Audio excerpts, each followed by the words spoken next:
Hey guys, welcome to my channel. Today we will explore Kampong Kliang, the largest floating village in Cambodia.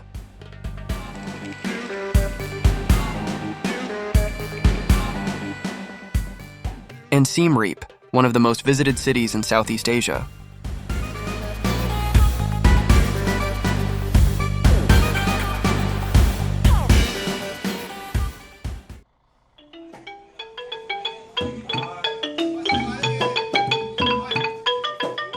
Kampong Kliang is the largest floating village in Cambodia, is located on the northern shore of Lake Tonle Sap. About 55 kilometers east of the city of Siem Reap, and has more than 10,000 residents. At this time of year, March, the water level has dropped several meters and buses can stay here. But in the rainy season, this area is covered in water.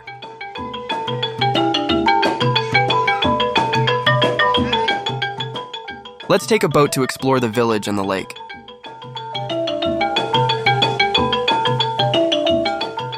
The residents of Kampong Kliang have a strong sense of community, so when a boat is rented to tourists, the income is distributed among everyone. Even children help their parents.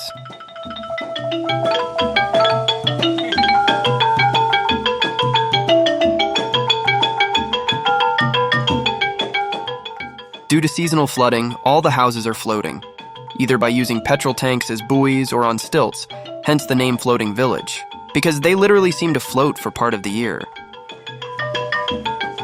The stilts where the houses are located are up to 10 meters high.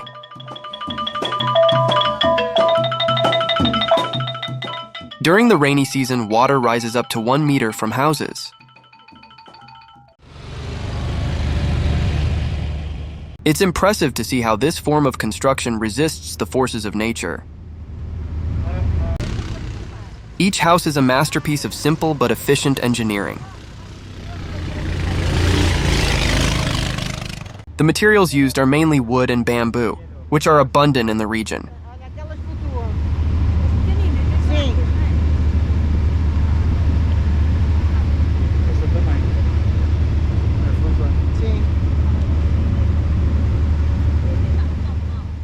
We're heading for the center of Tonle Sap Lake.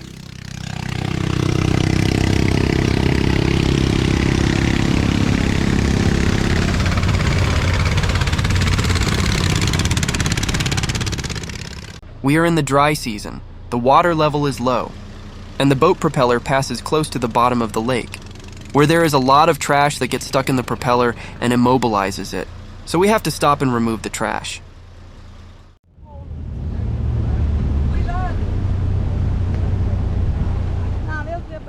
Kampong Kliang is a permanent community within the lake's floodplain, with a fishing-based economy and surrounded by flooded forest.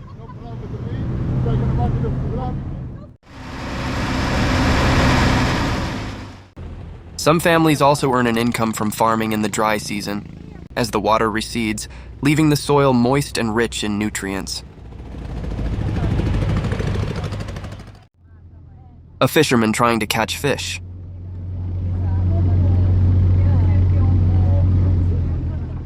An incredible place where the rhythm of life is dictated by the waters and the seasons.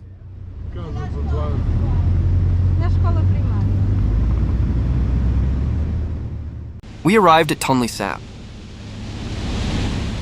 The Tonle Sap, which means Great Lake, is a system of lakes and rivers that stretches across Cambodia to form the largest lake in the whole of Southeast Asia.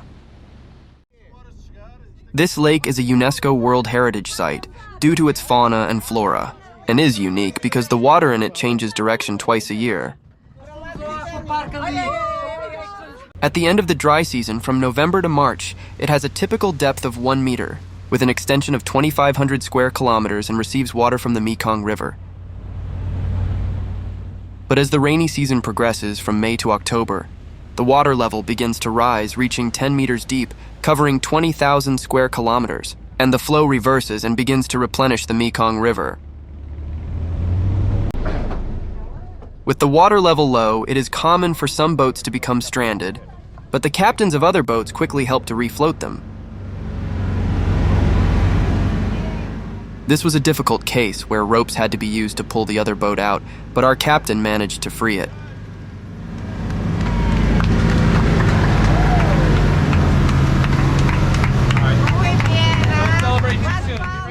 Our captain did an excellent job. Despite challenges such as seasonal flooding and limited access to basic services, residents have a deep relationship with the lake that sustains their lives. We finished the boat trip and now head to Siem Reap. On the trip, we were able to see these large cloths where the rice is placed to dry before being stored. We've arrived in Siem Reap, one of the most visited cities in Southeast Asia, and we're going to start by visiting the Wat Bo Pagoda, an 18th century Buddhist temple.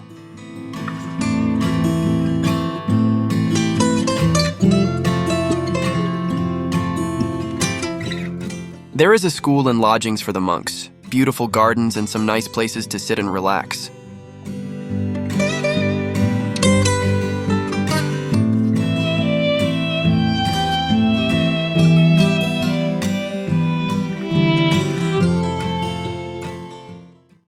We continue the tour by exploring the old market or Pasar Chaz. This is the oldest market in Siem Reap, where you can buy fresh produce and household utensils as early as 7 a.m. The products are so fresh that the fish, for example, are still alive.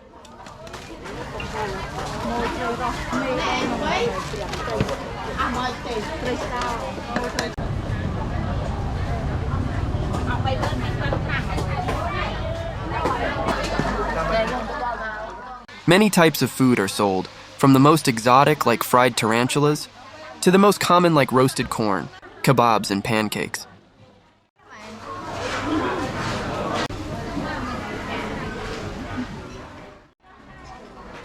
The food is delicious. The look is pretty messy, but it's a visit not to be missed. Now let's visit the Angkor National Museum. Here we have information on the art and culture of the Khmer civilization between the 9th and 14th centuries.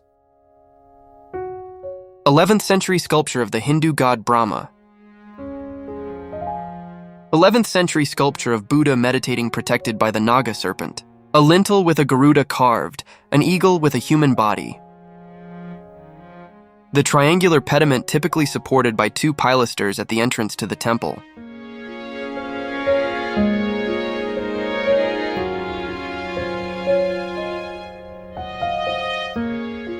Angkor Wat, with its unique architecture, represents an engineering marvel that still baffles experts today.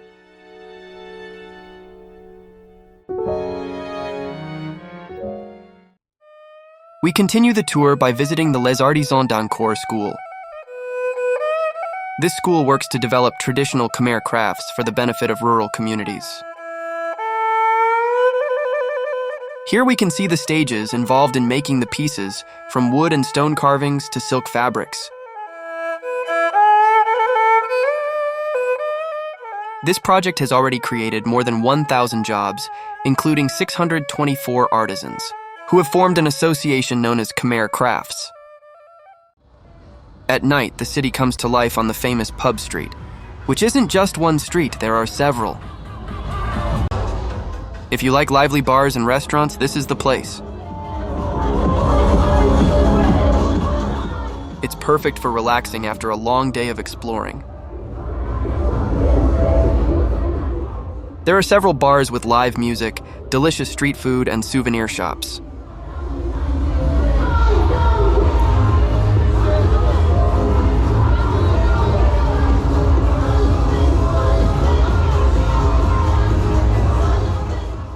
The best place to get lost in shopping is undoubtedly the Angkor Night Market.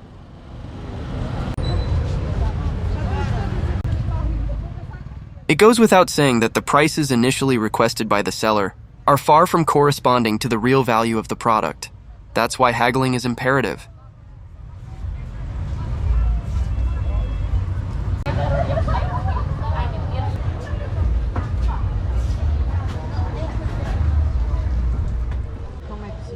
Near Angkor Night Market, we can try something exotic. We can taste fried insects. Yes, scorpions, spiders, and much more. This is snake? Yeah. I didn't have the courage to try it. I only filmed.